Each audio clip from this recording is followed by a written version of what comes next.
Hello दोस्तों, कैसे हैं आप सभी। आशा करता हूँ बिल्कुल ठीक होंगे, दुरुस्त होंगे, तंदुरुस्त होंगे, एकदम सेहतमंद होंगे। घर पे बैठ के अपने परिवार के साथ लॉकडाउन इंजॉय कर रहे होंगे। इंजॉय कैसे करना है यार, घर वालों के साथ टाइम बिताओ, बातें करो, समझो, अपनी बातें शेयर करो, बॉन्ड करो घर वालों के साथ और अच्छे से। क्योंकि हम अपनी डेली की लाइफ में इतना बिजी हो जाते हैं कि पढ़ाई लिखाई, इंस्टीट्यूट जाना, स्कूल जाना, आना जाना, कि हम इंटरेक्ट करना भूल जाते हैं अपने पेरेंट्स से, जैसे हमें करना चाहिए अपने भाई बहनों से, अपने घर वालों से। तो उससे होता ये है कि हम उनसे बातें शेयर करना बंद कर देते हैं, हम अपनी फीलिंग्स को नहीं बता पाते और बहुत दिक्कत होती है।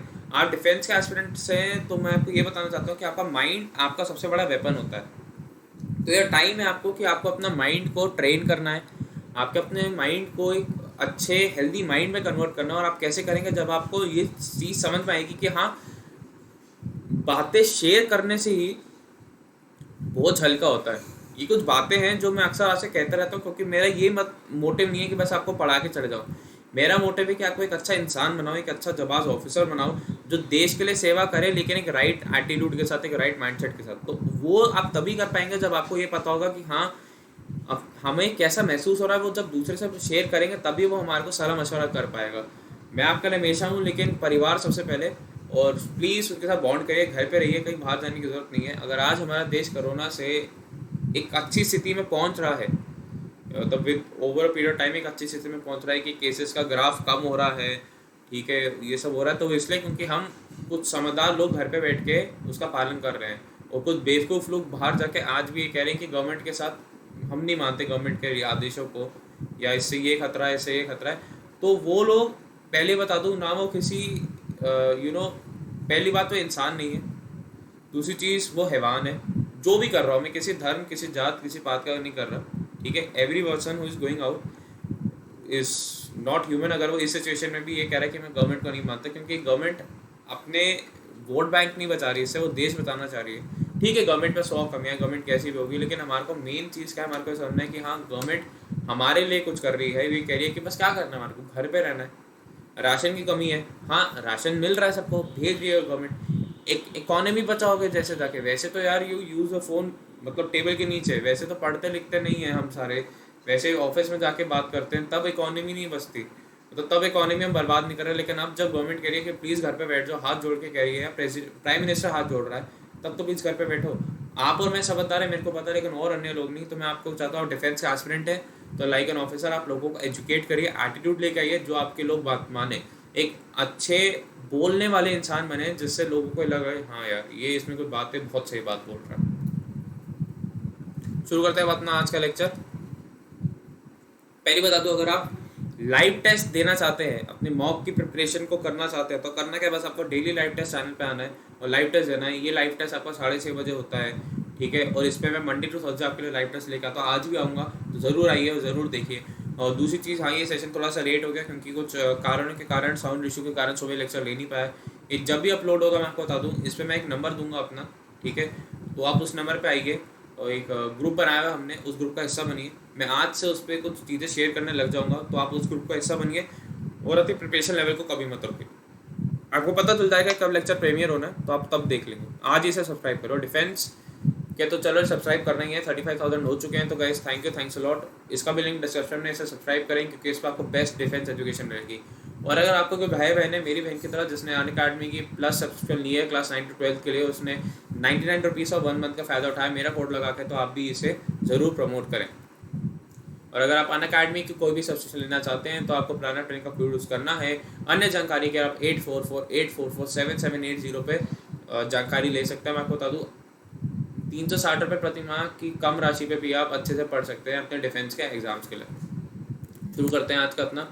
हमने वाइस प्रेसिडेंट तक पढ़ लिया था। प्रेसिडेंट का जो भी आपका वोटिंग प्रोसीजर होता है, आपके एग्जाम पॉइंट ऑफ व्यू से नहीं है रिलेटेड, ठीक है, तो उसे कभी एक अलग मैं ले आऊँगा सेशन, उस पर कर लेंगे। और पहले बता दो आपके लिए, इस सैटरडे आपके लिए एक सेशन आने वाला है, जिसमें मैं आपका पार्डनिंग पावर्स ऑफ जो प्रेसिडेंट होता है, आपका पार्डन करना, रिमिट करना, सस्पेंड करना, ये क्या सब होते हैं, क्या किसमें क्या डिफरेंस है, मैं सेशन लेके आने वाला हूँ सैटरडे को। तो अभी से अपनी कमर कस लीजिए, आपको सेशन में आना है। आर्टिकल 72 होता है वो, उसके ऊपर है। और दूसरा मैं लेके आने वाला आपके पास जो आपके बजट में कोई टर्म्स होता है, like token cut, economy cut, voter accounting क्या होता है, ये सब भी क्या है, इसके ऊपर भी बहुत जल्दी आपको एक सेशन मिलने वाला है। तो चिंता मत करना, क्योंकि ये टॉपिक्स आगे आने वाले लेक्चर्स में आगे आएंगे, तो आपको उसकी चिंता नहीं करनी। हमने स्टार्ट करना था अपने उपराष्ट्रपति से। उपराष्ट्रपति, पहले बात हम उनकी क्रोनोलॉजी देखते हैं कि कौन से राष्ट्रपति कब कब आए, पहले क्रोनोलॉजी समझते हैं। ओके, सर्वपल्ली राधाकृष्णन आपको 1952 में आए। फिर 1957 में भी सर्वपल्ली राधाकृष्णन जी थे, एस राधाकृष्णन, उनके जन्मदिन थे। हम 5 सितंबर को इंडिया टीचर्स डे मनाते हैं, नेशनल टीचर्स डे मनाते हैं, और 5 अक्टूबर को वर्ल्ड टीचर्स डे मनाते हैं। इनके बर्थडे भी नहीं, वैसे आपको याद करने के लिए बता रहा हूँ। 1962 में आपके जाकिर हुसैन, 1967 में आपके वेंकट गिरी, फिर 1969 में आपके गोपाल स्वरूप पाठक, 1974 में आपके बंसप्पा डनप्पा जट्टी, 1979 में आपके मोहम्मद हिद्दतौला, ये आपके एक्टिंग प्रेसिडेंट भी थे एक टाइम पे।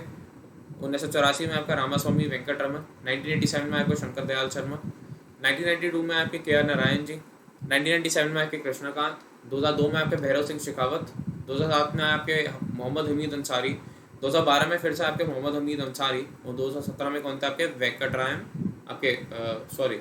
वेंकैया नायडू जी। आपको यही याद रखना है। आगे चलेंगे प्रेसिडेंट के ऊपर, तो हमने आर्टिकल देख लिया। वाइस प्रेसिडेंट के ऊपर कुछ आर्टिकल्स देखते हैं जो इंपॉर्टेंट होते हैं।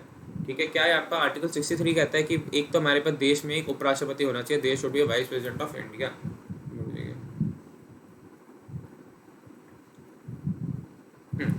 एक उपराष्ट्रपति होना चाहिए देश में, हमारे को ये पता चलता है। दूसरा कहते हैं कि जो उपराष्ट्रपति होगा वो एक्स ऑफिशियल चेयरमैन होगा आपके काउंसिल ऑफ स्टेट, जैसे हम राज्यसभा या अपर हाउस भी कहते हैं। उसका दूसरा नाम क्या होता है आपका काउंसिल ऑफ स्टेट्स। और वो कोई भी ऑफिसर प्रॉफिट होल्ड नहीं करेगा। मैंने आपको सबकी क्वालिफिकेशन बता दिया कि क्या क्या होता है, तो कुछ आर्टिकल्स उनसे रिलेटेड होंगे, मैं फिर से एक बार शॉर्ट में बता दूंगा, लेकिन फिर भी मैं आपको बता रहा हूँ ये सारी चीज़ मैं आपको बता चुका हूँ कि हाँ किसी क्या क्वालिफिकेशन होनी चाहिए। आर्टिकल 65 कहता है कि जब प्रेसिडेंट से कैजुअली ऑफिस में नहीं है कि गए हुए, तो उस टाइम पे आपके उपराष्ट्रपति ही आपके राष्ट्रपति के सारे कर्तव्यों का पालन करेंगे। आर्टिकल 66 कहता है कि जो आपका चुनाव होगा तो कैसे होगा वाइस प्रेसिडेंट का। और आर्टिकल 67 कहता है कि जो उपराष्ट्रपति है उनके जो ऑफिस होगा उसके टर्म्स क्या क्या होंगे, उनके टर्म एंड कंडीशंस क्या क्या होंगे। आर्टिकल 68 कहता है कि time of holding election to fill the vacancy in the office of president. आपके उपराष्ट्रपति के टर्म के खत्म होने से पहले, उनके जो आप कहते हैं कि कार्यकाल खत्म होने से पहले हमारे को नए राष्ट्रपति का पूरा चुनाव करवा के चयन करके पता होना चाहिए कि अगर 1 तारीख को हमारे उपराष्ट्रपति जो अभी वाले हैं रिटायर हो रहे हैं, तो 2 तारीख को हमारा उपराष्ट्रपति कौन होगा। ये पहले वाले उपराष्ट्रपति का टर्म के खत्म होने से पहले हमारे को पता होना चाहिए। तो ये क्या कहता है आपका आर्टिकल 68। आर्टिकल 69 क्या कहता है आपका ओथ, कि शपथ क्या लेंगे, शपथ क्या लेंगे कि हम अपने भारत संविधान के रक्षक बनेंगे, भक्षक नहीं। We will be the guardian of the Indian constitution. यह क्या होता है आपका ओथ। और मैंने पहले बताया था आपको कि ओथ वो लोग लेते हैं जो भगवान में मानते हैं, एफर्मेशन वो लोग लेते हैं जो आपके नास्तिक होते हैं, जो भगवान में नहीं मानते, जो सिर्फ इंसानियत में भरोसा रखते हैं।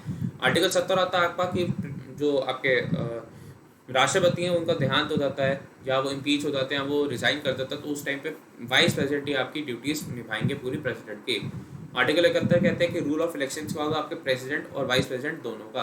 कि आर्टिकल 71 क्या कहते हैं कि जो आपके प्रेसिडेंट है और जो आपके वाइस प्रेसिडेंट है उनका रूल क्या होगा इलेक्शन का। ये कौन बताता है आपको आपका आर्टिकल 71।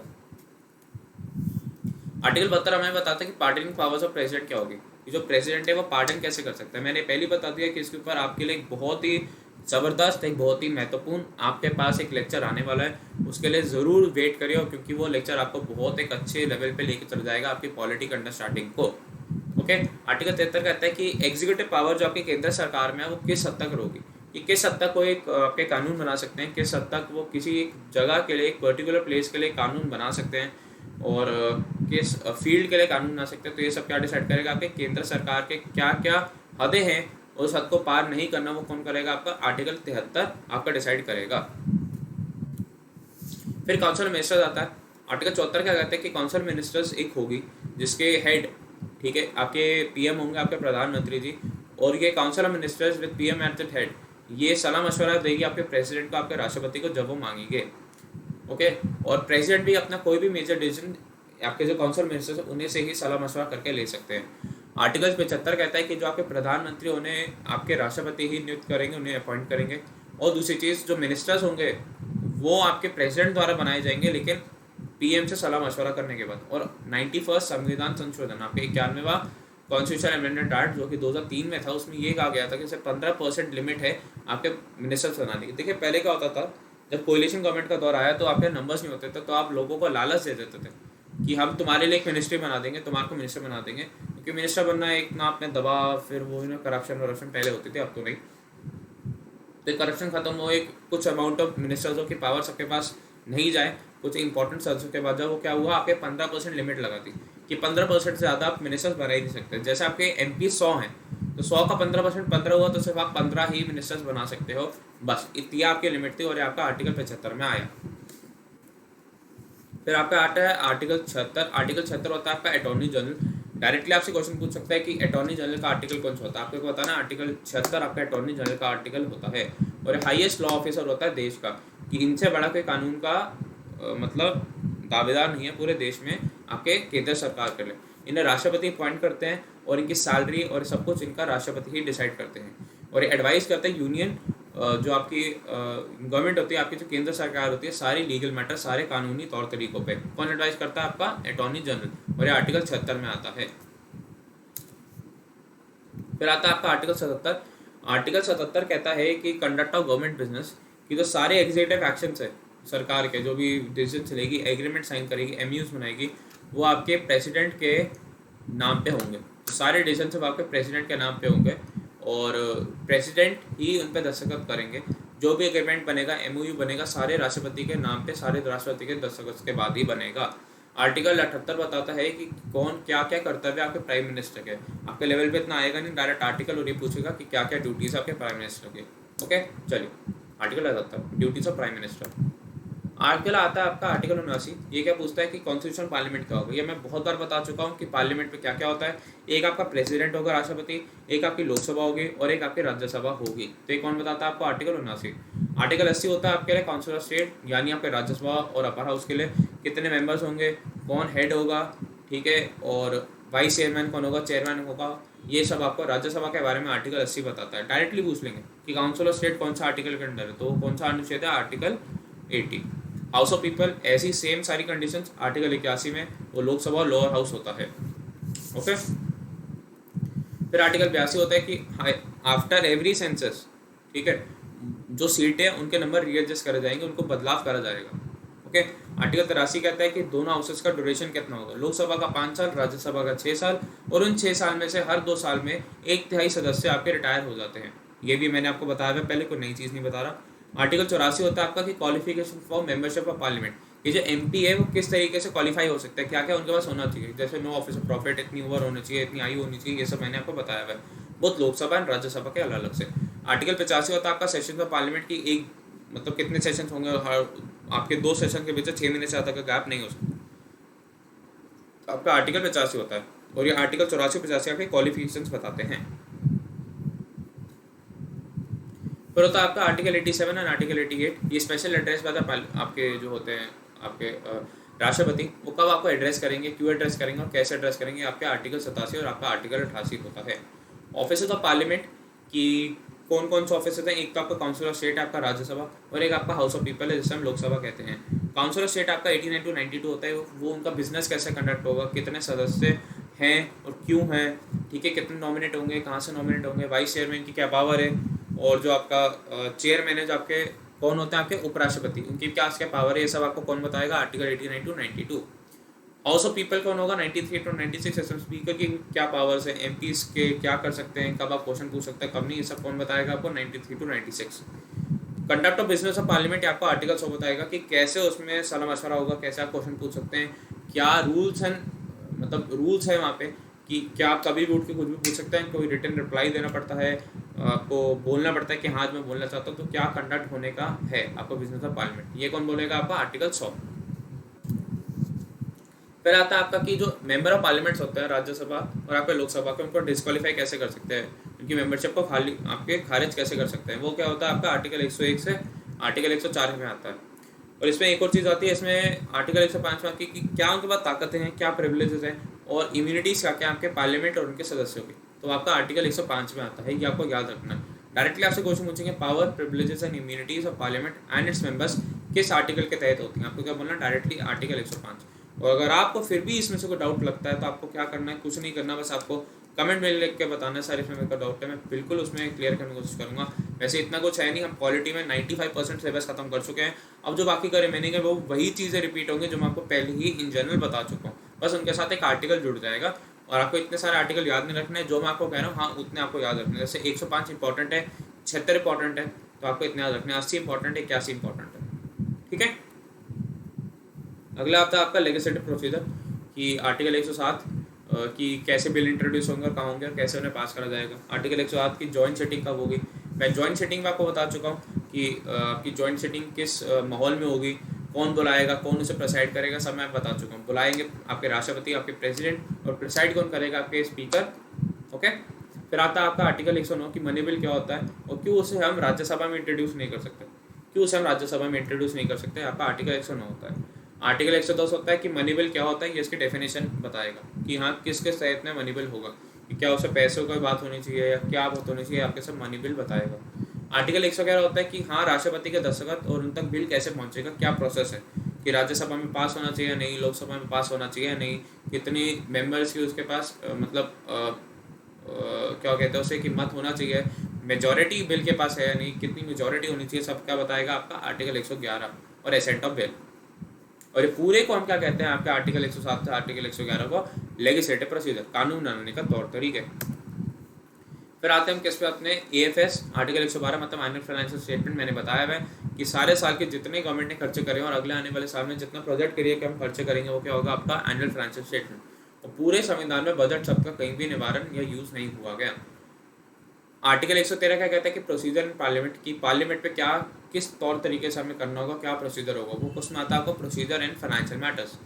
एप्रोप्रिएशन बिल आपका आर्टिकल 114 में होता है, ओके, कि कितने पैसे कब देने और कैसे देने और एक्स्ट्रा पैसे चाहिए तो कैसे लेंगे।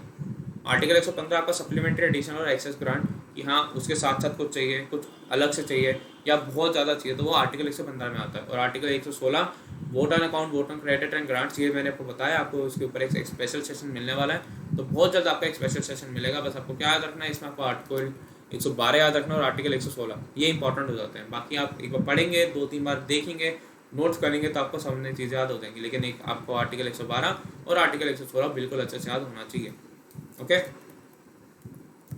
तो यहाँ पे हमने जितना आज पढ़ना था वो तो खत्म कर लिया। मैं एक बार आपको फिर से एक बार इसको रिवाइज कराएगा, पूरे यूनियन को एक बार फिर से रिवाइज कर लेते हैं, पूरी यूनियन का एक बार फिर से रिवाइज कर लेंगे, आपके प्रेसिडेंट से लेके आपके पूरे जो अभी तक हमने जितने आर्टिकल्स पढ़े, जिससे आपको एक रिविजन हो जाए, क्विक रिविजन टाइप, ओके।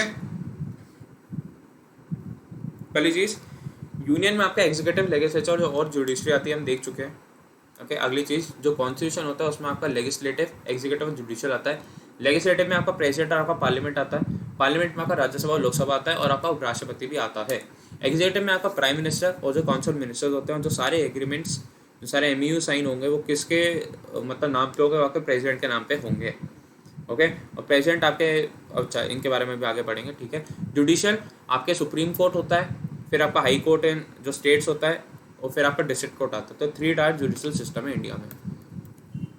और पार्ट 5 में हमने सेंट्रल एडमिनिस्ट्रेशन पूरा पढ़ लिया, हम पार्लियामेंट में हैं, और कल हम मतलब पार्लियामेंट खत्म करके अपना जुडिशियल डिपार्टमेंट खत्म करके हम ऑडिटर जनरल को पढ़ने की कोशिश करेंगे।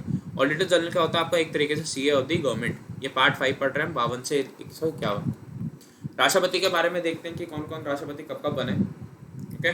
पहली बात आपके राजेंद्र प्रसाद बने 1950 से 1962 तक।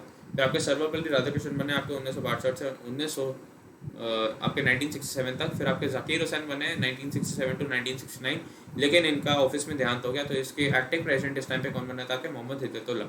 फिर आपके बने वीवी गिरी आपके 1969 टू 1974। फिर आपके 1974 से 1977 तक बने आपके फखरुद्दीन अली अहमद, और फिर यहाँ भी इनका देहांत होगा, तो यहाँ पे कौन बने, फिर आपके मोहम्मद हिदायतुल्लाह फिर से बने।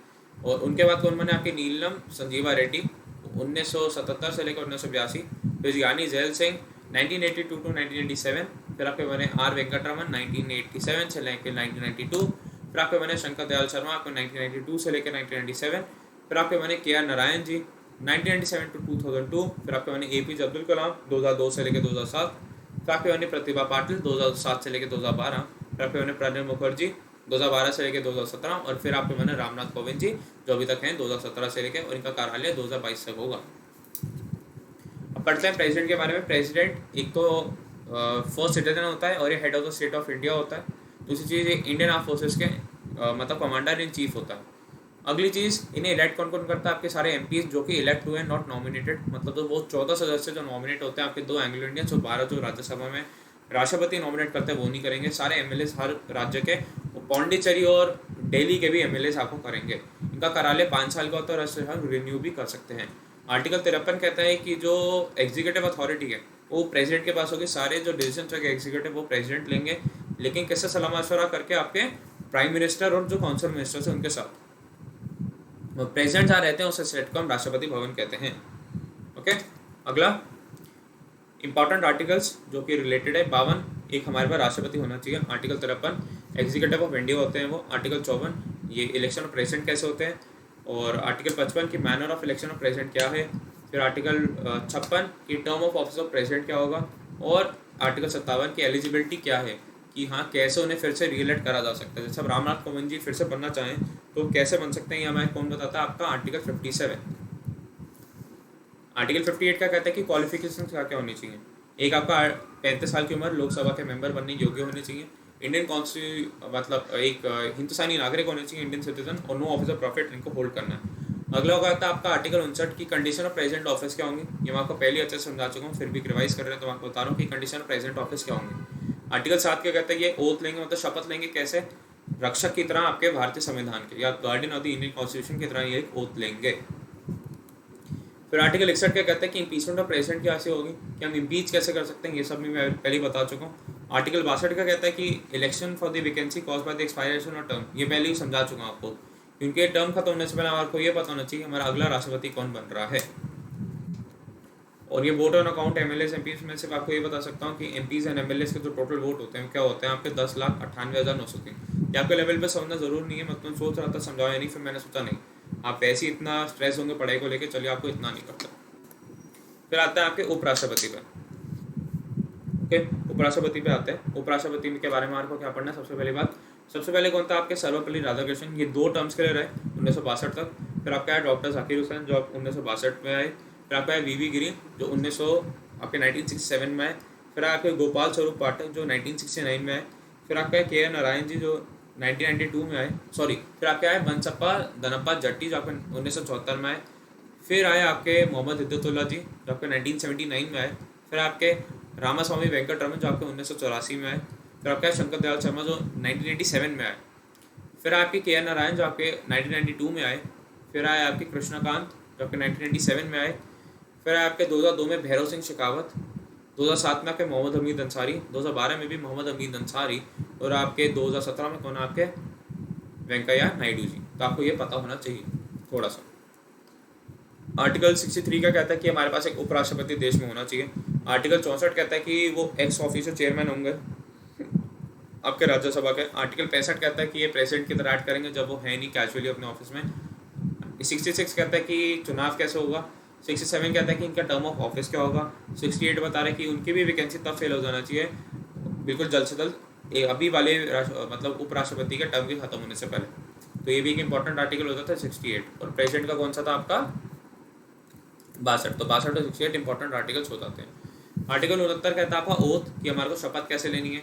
आर्टिकल 70 बताते हैं कि जो राष्ट्रपति की ड्यूटीज़ है उसे कैसे डिस्चार्ज करेंगे जब उनका मतलब देहांत हो जाता है, उन्हें ऑफिस से निकाल दिया जाता है या रिजाइन कर देते हैं। आर्टिकल 71 बताता है कि जो प्रेसिडेंट और जो आपके वाइस प्रेसिडेंट हैं उनके रूल्स क्या हैं आपके चुनाव के। फिर आता है आपके आर्टिकल 72 पे कि पार्डनिंग पावर ऑफ दी आपके जो हैं राष्ट्रपति क्या क्या होंगी। फिर आते हैं आपके आर्टिकल 73 पे कि जो एक्सटेंट ऑफ एग्जीक्यूटिव पावर है जो आपके केंद्र सरकार में, आपको समझा चुका हूँ कि क्या क्या होगी। आर्टिकल 74 जो काउंसिल ऑफ मिनिस्टर्स हैं और जो प्राइम मिनिस्टर के हेड हैं वो एडवाइस करेंगे आपके प्रेसिडेंट को। आर्टिकल 75 प्राइम मिनिस्टर आपके राष्ट्रपति द्वारा अपॉइंट करे जाएंगे, और जो मिनिस्टर्स हैं वो प्रेसिडेंट द्वारा अपॉइंट करे जाएंगे लेकिन प्रधानमंत्री के एडवाइस पे। और 15% लिमिट होती है, मतलब 91वां संविधान संशोधन 2003 ने 15% की लिमिट लगाई कि अगर जैसे मैक्सिमम आपके 100 MP हैं तो सिर्फ 15 ही आपके मिनिस्टर्स बन सकते हैं। आर्टिकल 76 होता है आपके अटॉर्नी जनरल, ये हाईएस्ट लॉ ऑफिसर होते हैं देश के, इन्हें अपॉइंट करते हैं राष्ट्रपति, और इनकी सैलरी और सब कुछ कौन देता है आपका राष्ट्रपति ही डिसाइड करके दिलवाते हैं। और एडवाइस करता है आपके केंद्र सरकार को ऑन ऑल लीगल मैटर्स, कि केंद्र सरकार के जितने भी आपके कानूनी मतलब चीज़ें होंगी उस पर एडवाइस कौन करेगा? आपका अटॉर्नी जनरल। ओके, अगला आर्टिकल 77 कहता है कि कंडक्ट ऑफ गवर्नमेंट बिजनेस, की आपकी जो गवर्नमेंट है वो एग्जीक्यूटिव एक्शन कैसे लेगी, और वो कैसे लेगी, वो हर चीज़ आपकी प्रेसिडेंट के नाम पे करेगी। कि अगर एग्रीमेंट साइन होगा तो प्रेसिडेंट के नाम पे, कोई भी डिसीजन होगा तो प्रेसिडेंट का नाम पे। और आर्टिकल 78 कहता है कि ड्यूटीज ऑफ प्रधानमंत्री क्या होंगी, कि प्रधानमंत्री के कर्तव्य क्या क्या होंगे, वो कैसे कैसे कर्तव्यों का पालन करेंगे। तो एक कौन बताता है आपको, आर्टिकल 78। पार्लियामेंट क्या होता है पहले बता चुका हूं आपको, आर्टिकल 79 की कॉन्स्टिट्यूशन ऑफ पार्लियामेंट क्या होगा, प्रेसिडेंट होगा, लोकसभा होगा और राज्यसभा होगा। ये पूरा आपका कॉन्स्टिट्यूशन ऑफ आपका 79 बताता है। फिर आपका होगा काउंसिल ऑफ स्टेट का होगा आपका आर्टिकल 80, जिसे हम राज्यसभा और अपर हाउस भी कहते हैं, और आपका हाउस ऑफ पीपल जिसे हम आर्टिकल 81 में लोकसभा और लोअर हाउस भी कहते हैं। ओके, फिर आता है आपका आर्टिकल 82 की रीएडजस्टमेंट आफ्टर एवरी सेंसस होगा। आर्टिकल 83 की ड्यूरेशन ऑफ बोथ हाउसेस कितना होगा, लोकसभा का 5 साल, राज्यसभा का 6 साल, और हर 2 साल में राज्यसभा में आपके 1/3 सदस्य रिटायर हो जाएंगे और उनकी जगह दूसरा आ जाएंगे। लोकसभा इसी तरीके से आपका एक टेम्परेरी हाउस हो जाता है, क्योंकि वो हर 5 साल में खत्म होकर नया आता है पूरा का पूरा। और आपका राज्यसभा एक परमानेंट हाउस है, क्योंकि कभी भी पूरा का पूरा खत्म नहीं होता, थोड़े थोड़े पार्ट्स में खत्म होता है। आर्टिकल 84 कहता है कि qualification for the membership of parliament, और आर्टिकल 85 कहता है कि सेशन ऑफ पार्लियामेंट क्या क्या होगा। ओके, आर्टिकल 87 और आर्टिकल 88 कहते हैं कि प्रेसिडेंट आपका स्पेशल एड्रेस कब देंगे। ऑफिस ऑफ पार्लियामेंट 89 to 92 आपका काउंसिल ऑफ स्टेट, जिसमें राज्यसभा और अपर हाउस भी कहते हैं, और 93 to 96 आपका हाउस ऑफ पीपल, जिसे हम लोकसभा और आपका लोअर हाउस भी कहते हैं। Conduct of business of parliament आपका आर्टिकल 100 है, कि आर्टिकल 100 के तहत हम क्या क्या करेंगे। ओके, डिस्क्वालिफिकेशन ऑफ एमपीज आपका आर्टिकल 101 से 104 के बीच में होगा। Powers, privileges and immunities of parliament and its members आपका आर्टिकल 105 में आएगा। ओके, लेजिस्लेटिव प्रोसीजर आपका आर्टिकल 107, आर्टिकल 108, 109, 110 और 111। 107 में कि बिल कैसे इंट्रोड्यूस होंगे और पास कैसे होंगे। आर्टिकल 108 में कि joint setting of both houses कब बुलाई जाएगी, जबकि जैसे आपके प्रेसिडेंट आपके जॉइंट सेटिंग बुलाते हैं, और प्रिसाइड कौन करता है, आपका स्पीकर। 2 मिनट रुकिए। हाँ, फिर आता है आपका आर्टिकल 109 की मनी बिल क्या होगा और मनी बिल कैसे आएगा। फिर आर्टिकल 109 में एक और चीज़ आती है कि मनी बिल आपका राज्यसभा में नहीं जाएगा। क्यों नहीं जाएगा, कैसे नहीं जाएगा, वो आपके लेवल पे आता नहीं, लेकिन कोशिश करूँगा जब मैं आपके वोट एंड अकाउंट और जो मनी बिल के ऊपर सेशन लेके आने वाला हूँ उसमें आपको समझा दूँ। आर्टिकल 110 आपका डेफिनेशन मनी बिल्स बताता है कि मनी बिल्स आखिरकार होते क्या है, उनकी डेफिनेशन क्या है। और आर्टिकल 111 आपका एसेंट ऑफ बिल, कि बिल में किस किस दस्तखत होने जरूरी है। प्रेसिडेंट के दस्तखत अगर हमारे को चाहिए बिल पे, तो उन तक कैसे पहुँचेगा, क्या क्या प्रोसीजर है उन तक पहुँचाने का बिल को। फिर आता है आपका एनुअल फाइनेंशियल स्टेटमेंट, या आपका आर्टिकल 112 होता है, और पूरे जो संविधान है उसमें बजट शब्द का कहीं भी निवारण नहीं हुआ, कहीं भी उच्चारण नहीं हुआ। आर्टिकल 113 बताता है आपका कि पार्लियामेंट में प्रोसीजर क्या होगा आपका बिल पास करने का। ओके, जो आपके फाइनेंशियल मैटर्स के होते हैं। आर्टिकल 114 बताता है कि एप्रोप्रिएशन बिल्स क्या होते हैं। आर्टिकल 115 बताएगा कि सप्लीमेंट्री, एडिशनल और एक्सेस ग्रांट्स क्या होगा। और आर्टिकल 116 बताएगा कि vote on account, vote of credit और ग्रांट्स क्या क्या होगा। ये आपको कौन बताएगा, आपका आर्टिकल 16। और पूरा जो आर्टिकल 112 से आर्टिकल 116 है वो सारा आपका प्रोसीजर है, फाइनेंशियल मैटर्स है। ओके ओके, मेरे ख्याल से आपको अभी तक तो इतना तो क्लियर हो गई। ओके, और एक बार मैं आपको बता दूं कि हमारे चैनल पे क्या क्या क्लासेस चल रही हैं, क्योंकि बहुत बच्चों को डाउट होता है। वैसे हर वीडियो के नीचे लिखा होता है, लेकिन बच्चे देखते नहीं हैं, फिर तंग होते हैं। हमारे जो टेक्निकल टीम वाले होते हैं आजकल वैसे उनका काम है। तो मैं एक बार बता दूं कि क्लासेस किस किस चल रही हैं। आपकी एक्स एंड वाई ग्रुप की चल रही हैं, आपकी NDA की चल रही हैं, आपकी CDS की अभी स्टार्ट हुई है, और आपका DRDO MTS की चल रही है। आपको पूरा शेड्यूल लिंक में मिल जाएगा, उसे आप देख के फॉलो कर सकते हैं। फिर अगला मैं बता दूँ और कौन कौन सी स्पेशल सीरीज चल रही हैं। ठीक है, आपका सुबह 6 बजे 6 AM पे आपका MCQs आते हैं, करंट अफेयर MCQs। 7 बजे आपका नो योर आर्मी टर्म्स आता है, नो योर आर्मी टर्म्स।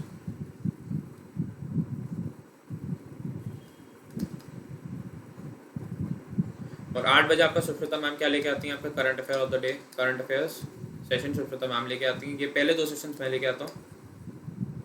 और आपका 2:30 बजे आपका know your real life heroes, मतलब रियल लाइफ हीरोज आते हैं, जैसे आपके विक्रम बत्रा, मनोज कुमार पांडव। आज हमने क्या करा, योगेंद्र सिंह यादव, ग्रेट इंडियन योगेंद्र सिंह यादव, जो कि यंगेस्ट एवर परम विक्रम विनर है, परम वीर चक्र विनर है, रियल लाइफ हीरोज। तो ये सेशन आपके लाते रहते हैं। और जो आपके सैटरडे को भी सेशन आते हैं, और मैं वैसे भी आपको पता होगा कि मैं SSB के सेशन ले रहा हूँ, इस चैनल पे भी प्रीमियर हो रहे हैं। वैसे अगर आपको लाइव देखना है तो आप मेरे को मंडे टू फ्राइडे वाईफाई का जो मेन चैनल है, जिसपे आई थिंक 11.3 मतलब मिलियन सब्सक्राइबर्स हैं, आप उसमें जाके देख सकते हैं। तो आपको पता चलेगा कि हाँ क्या होता है एसएसबी, क्योंकि आप वहाँ लाइव देख सकते हैं। जिसने अभी नहीं देखा वो पहले के सेशन देखे फिर वहाँ अटेंड करें।